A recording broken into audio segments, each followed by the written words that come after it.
Merci beaucoup maman Océan de la presse na singa mulayo pesi biso ya ko solo da bandeko awa muke na magazine Congo magazine ya mokona lelo. Merci na bino pe bandeko bola mesana kolanda biso partout bozali ya koyesa bino makambe belé ato mesana koyesa bino pe okotisa bino be invité du jour chaque jour obozakala bo senga pe na ndenge bobengaka partout ne bolandaka biso na bokebi pe na molai. Merci beaucoup. Lelo tozali bongo na invité na biso na yini tozobeta mama solo muke na makambo etali basali ya nzambe pe makambo etali ba prophétie mingi baboyaka ba prophétie mingi batu balingaka ngo pete balingaka pete ke no ezalaka lokuta so ka ndenge nini kasi lelo nde awa tozoyeba na mozindo nini o esalaka bandeko bayeba ya prophétie pe bani yango. Bonjour pasteur. Bonjour journaliste. Comment on pasteur? Pasteur Didier Lumpinga Sango Mokonzi. Merci beaucoup pasteur Didier. Bani baza kolanda biso baza posa koyeba bozali pasteur église nini pe fonction na bino za ndenge. Azali pasteur responsable ya église La Gloire de l'Éternel ezana ngaba na avenue Kanyoka 16 bis. Merci beaucoup bandeko nyonso ya église La Gloire de l'Éternel kuna na commune ya Ngaba na avenue Kanyoka bozola na tozabi bonguna mosai na nzambe na yende tozoki mama muke na ngonga oyo mama Océan de la presse pesi biso pona kosolola na mosai na nzambe. Papa makambo ezali lelo kosolola ngo ezali a propos ya basai na nzambe ndenge vie actuelle ya basai na nzambe za ko mener na kati ya betonga lolingi ni bomona ka vie ba pasali na nzambe za kotambola tozomona bongo pasteur Deniles azali bongo ko publier banzembo oyo ezali vraiment na kati na bonzambe te pe ezali ko betama partout malamu nano bibina no te kasi tina babar tina l'église tina ba terrasse ezali ko betama lolingi basali na nzambe bongo za malamu tu eza mabe. Merci papa. Bible est à code de la route ya chrétien nyoso. Et makambu Bible lo baso ekokisa mite tokondima te keza ya solo. Bible lobi na biso boye bokoyeba bango na mbuma na bango. Nzete nyoso elonami eza na mbuma yango. Bapesi biso lisese ya mokolo bilanga ye akoni ble na ye na butu monguna ye akoni ivre na mokana na Matthieu. Et tango ezokola nkolo bilanga ye bato basali bayeba bien mokonzi me tokonaki boye te tokata ivre bite bokata yango te botika yango ekola nzela moko poso bokati siko bokokata pe ble nde na suka tokolongola tokotia oyo pembeni pe tokotia pembeni misala oyo ezosama ya moto na moto ezolakisa bisika oyo aza na nzambe oyo azosambela. Merci beaucoup balanzi bozali koyoka ndenge mosai na nzambe azali bongo kobeta mwasi ete muke na kamotali vie ya basai na nzambe mosai na papa pasteur eske lelo oyo soki obengisi chantre moko ayemba swati anime na kati etonga ozala pe d'accord na ye ayemba nzemba pétage.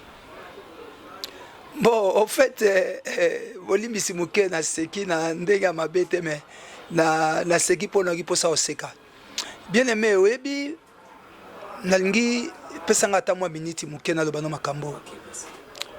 Il y a une grande différence entre musicien chrétien na chrétien et musicien. Hein?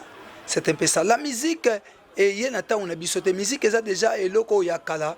Tu par exemple David tangu ba milime ba no se bazolo ka mutu moko ya betela nzenze. Et non pas David, le roi Saoul.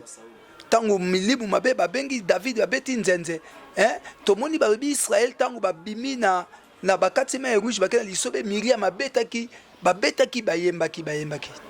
Mais musique lelo ekolakisa biso lolenge mutaza. Je donne un exemple typique.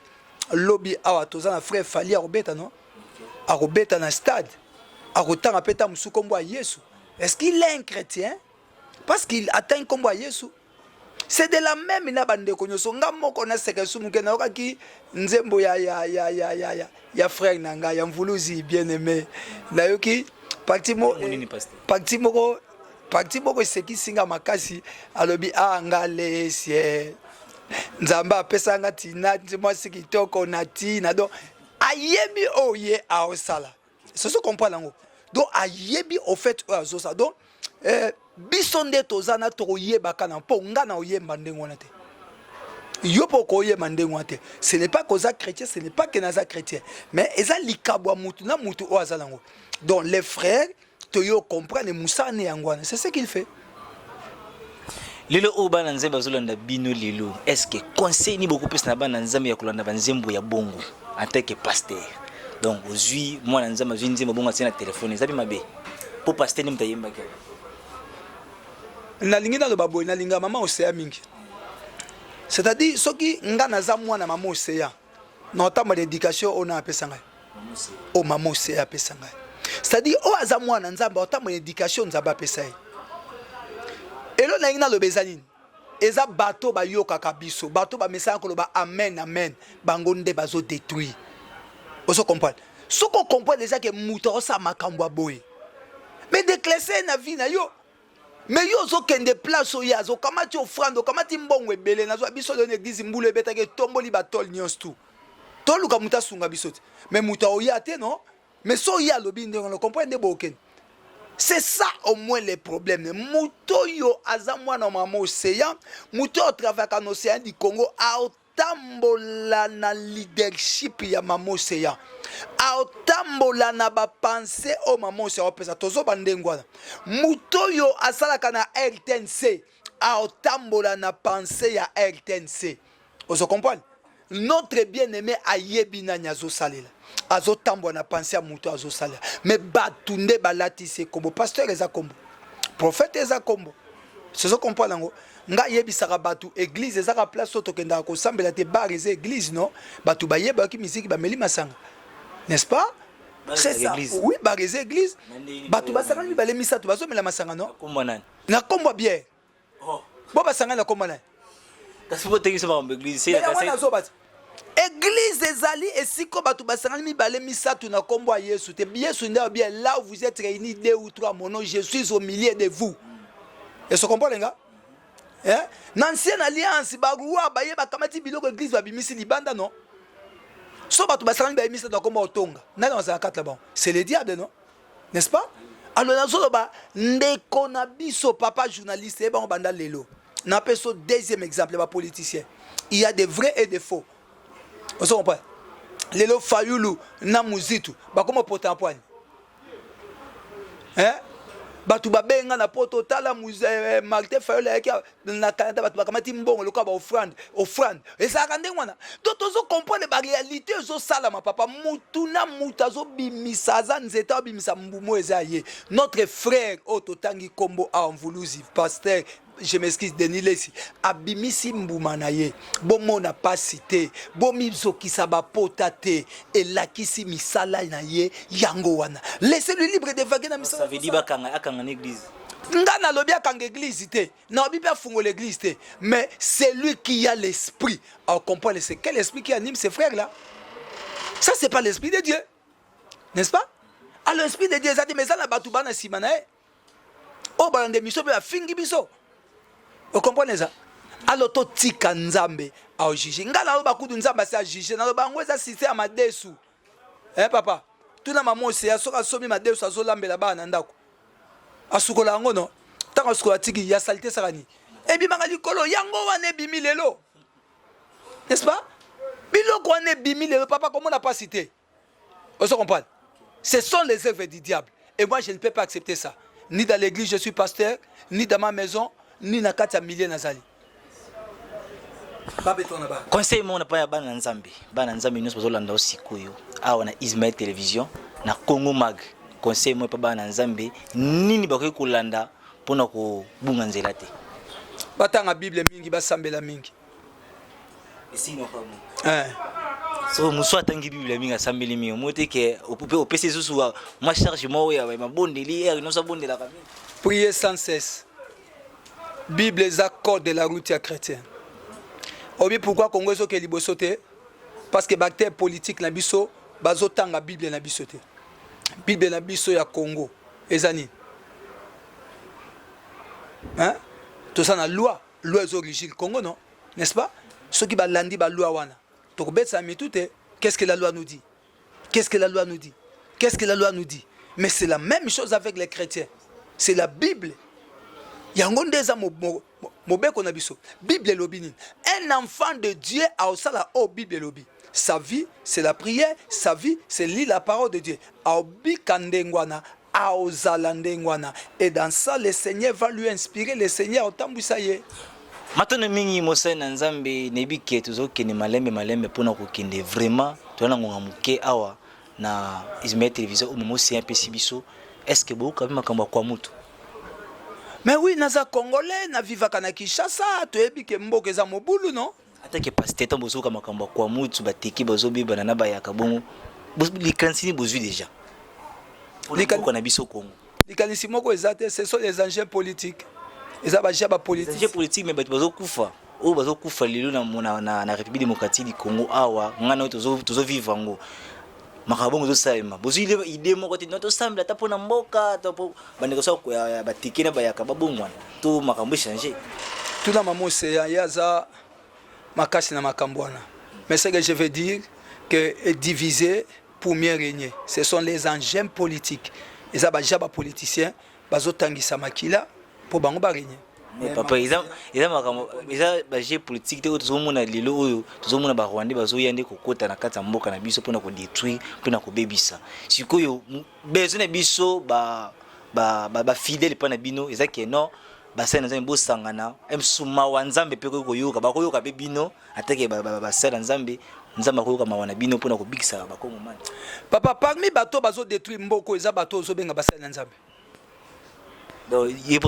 Oui, naza serviteur de Dieu, nako wanga nangote, parce que tout ça est nzambe te tout ça est mbongo non.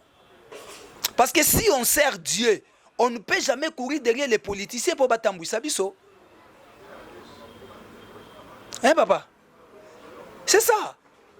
Et le bomi Salomoni, gloire nzamba pesa kiye, amoni ke batu bazo ta bipai na bipai azo pesa bango sagesse nzambe, ba ye ba koti na makamona Salomon s'est détruit. Akelinga ba sa na mabele. Moindre distraction na Moussa Nzambe te détruit. Je parle de ça chaque fois. Na chaîne nyoso na lekaka. Président Kabila o aleki, na simane ba passer bazato bazate. Félix ezana na organisation mais ça ba yekutu ba luka mpona la responsable ya Moamba. J'ai dit non. Et ça va passer dans Simane. Magde Fayulu va passer. Moutou nyonso tout aza politicien. Jean-Pierre Bemba. On a l'ingami ba tout. Parce qu'on va na bazali. Va passer va sambe la poigne. Pour na Congote. Pour Jean-Pierre comme président. Pour Tshisekedi azwa deuxième mandat. Pour Moutou. Nani azo sambe la pour na Congo. Et va politicien tout va diriger biso. Parce que somme lenga instrument après singa Moutouka alenga pe na komi jaleluste. Yana bitla mama se amutebi makamana mingi koleka mingi Bible papa mama mboko soko landi yango obela mutu makambo ba Rwandais ya nous sommes des Congolais ba Rwandais ba koti le na Congo te mais ce sont les enjeux politiques donc oyo nyonso ezo ya pour élection za la te ozo comprendre boko sélection ndeni kuna so munia regarde papa banda to bandi Mobutu akei Muzia ye Joseph Foyer Tshisekedi oyokaka na este makambo kimi ekota te yaka mu trouble tamzi tabolinga bo banda ba election boy makambo kule seni e baby oka mbuza mabe mutazaki bien babomie azaki bien babomie eza biloko mutu na mutu soka yaza na besoin sacrifice ya makila or soki biso to abasali ya solo to sangana sans intérêt to luka intérêt peuple lokola toza non intérêt peuple te le Congo est toujours vendu comme ça. Voilà. Bande besoin na biso bazo sineli biso déjà que tokomo keda na suka pona ko chiter na inviter na biso lilo moi si j'ai suka muke ou tozali ou ba congolais peuple congolais ba sai na nzambe ba fidèle baza komi ba tinde biso ba question pona ko tuna bino makambo etali prophétie lilo oyo prophétie ekomi eloko ko sakana ombe kala ya prophétie qui soit piso prophétie il faut kokisama. C'est quoi la prophétie pasteur? Merci papa, je pense que le temps exact n'habite mon comme sous ko linga ko inviter n'importe le bla uniquement pour la prophétie. Mais d'emblée comme ça, la prophétie c'est dévoiler ce qui est caché. Vous comprenez? Et la prophétie en soi c'est un don. Hein? Donc nous avons ce qui est la meilleure prophétie, c'est la Bible. Na linga le baonde bangle ba my Bible, ma Bible. My Bible said. Donc Bible zoloba na biso boye. Soki prophète aza azoya koyebisa peuple révélation to makambo ekoya lobi mais oyo ezoleka lelo eza yango te. C'est contraire à ce que la Bible nous dit. Mais pasteur, quelle est la différence entre la prophétie et la parole de la connaissance? Merci. Ah, na monyo Bible. Ça c'est très bien. La parole de connaissance, c'est un don. C'est-à-dire une partie de la connaissance de Dieu dans l'homme. Vous comprenez? Les kamboyo mutaye bagite nzamba yebi mutana révélé yango epai na mutu. Vous comprenez? Ça. Mais la prophétie, eza biloko ekangama nzamba zo fungola yango. Omoneti yo zabo. Oyebiteke na sima na yo awa 20 ans ezali. Na connaissance ya nzambe. Nzamba na que 20 ans eza. Ça c'est pas une prophétie. Vous comprenez? Mais nzamba zo révélé nga lobi na yo. Makambo ekosala malobi ndenge ekozalela lobi. Un message. Natango akanabi babenga ba kamikaze de l'Éternel, le lieutenant de l'Éternel. Omoni Esaïe abimel Ézéchias bou. Ézéchias malade. Alobi bongisa ndaku na yo, bongisa makamio so pa matin nzamba tininga lobi osalini okokufa. Ézéchias n'a pas discuté avec les serviteurs de Dieu. Abalu se longina mirabi Seigneur, souviens-toi de moi. Vous comprenez? La prophétie c'est ça. Mais la parole de connaissance na koya na moni maman osianga biser. Dieu me dit que ça c'est une connaissance de Dieu, c'est pas la prophétie. Tu comprends? Oh, la vraie prophétie c'est la Bible. Un prophète il vient pour nous démontrer ce que la Bible nous dit noir et blanc, c'est ça la prophétie. Maintenant la famille non, ce n'est pas ça la prophétie. Ce n'est pas ça la prophétie. Je répète encore, ce n'est pas ça la prophétie. Ok, merci. Ceux qui continuent à te barima. Pasteur Tomboki déjà. Kalami Tomorabe pour appeler un peu prophétie quand il y a fan de prophétie. Lobela pe kampi nzama. Na ko lobelo ni sonza ma lobelinga te. Siko lelo ba nanze ba ko croire pe na prophétie. Lelo. Non bien, ce qu'on se croire na Yesu, ce qu'on se croire na Bible, ce qu'on se croire na prophétie. Prophétie ezanil na bandiko lobayaya. On ne croit pas à la prophétie, on a foi à la prophétie, on croit qu'en Dieu. Vous comprenez? Lokola mboka eza maladi. Tata, nazo yebiso même président Félix Tshisekedi, il a un problème très sérieux. Surtout dans un problème na Congo le kaya zate. C'est lui le président de la République. Nini ce soir. Mais oui, c'est lui le président makam na biso tout eza na mutu na ye. Ana problème te. Ana problème itango je pense que non, ngana kenda prier na zamba na kebo na sisi na zoya na zamba makona za mutuka te. Nazo bon la nzamba mose azo bonga somi na mutuka.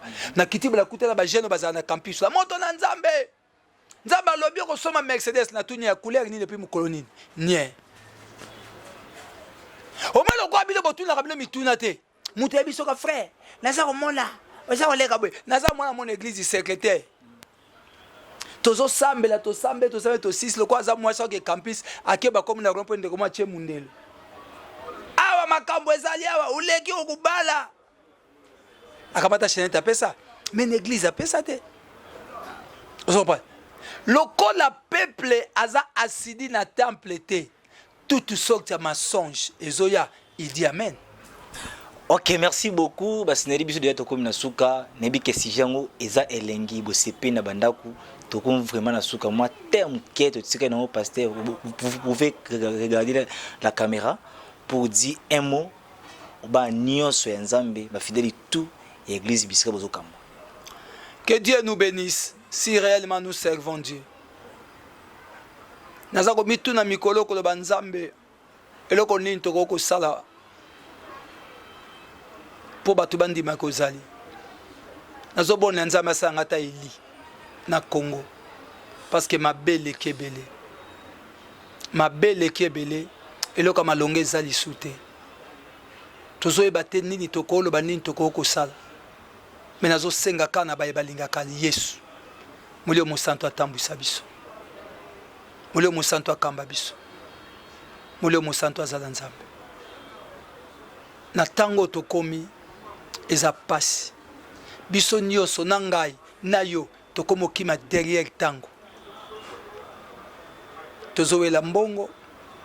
Nalingi mamose apo apesa anga mbongo. Nalingi boye po mutasala anga boye. Mais nalingi Nzambe po nini. Basa Nzambe tokomo wela ba offrande. Tokomo wela marmebele. Mais oya za mwana Nzambe. naza na verset mon côté na ko opesa biso sur les Matthieu chapitre 7 de 21 23. Le but tous ceux qui me disent Seigneur Seigneur n'hériteront pas tous dans le royaume des cieux. Et le but natangwana les gens diront Seigneur n'avons-nous pas prophétisé, n'avons-nous pas. Abi je leur dirai ouvertement retirez-vous de moi vous qui commettez l'iniquité. Faisons très attention. Papa Nzambe apambola yo, apambola Congo. J'aime Congo. Le Congo est ma patrie. Le Congo est mon pays. Le Congo, c'est notre église. Tout ça est là Nzambe. Ce qui Nzambe appelle si biso makasi, to développer si jeu. Et c'est les ka passer na mutema na ngako pour mona peuple belé ba dérouté déjà bazali banda. Nzambe apambola Congo. Je reçois les pamboli. Merci beaucoup, Pasteur Nebike Bosepe na Sija Lelo. Surtout à Souka, ben comme ça, comme déjà qu'il y a on est bon, ben dans le liboso mais et na Souka, mais tu reluka un jour, tu bien à Moussa, Nzambe, à quoi tu développer ma kasi, na makambotali prophétie. Ah ouais, na Moussa Nzambe. Merci beaucoup, ben nous au besoin d'habitude na Ismaël Télévision, puis na Congo Mag, s'abonner na chaîne Binomoko, Océan du Congo Télévision. Merci beaucoup, maman, c'est Biso Zali, tous on s'est mis au plateau.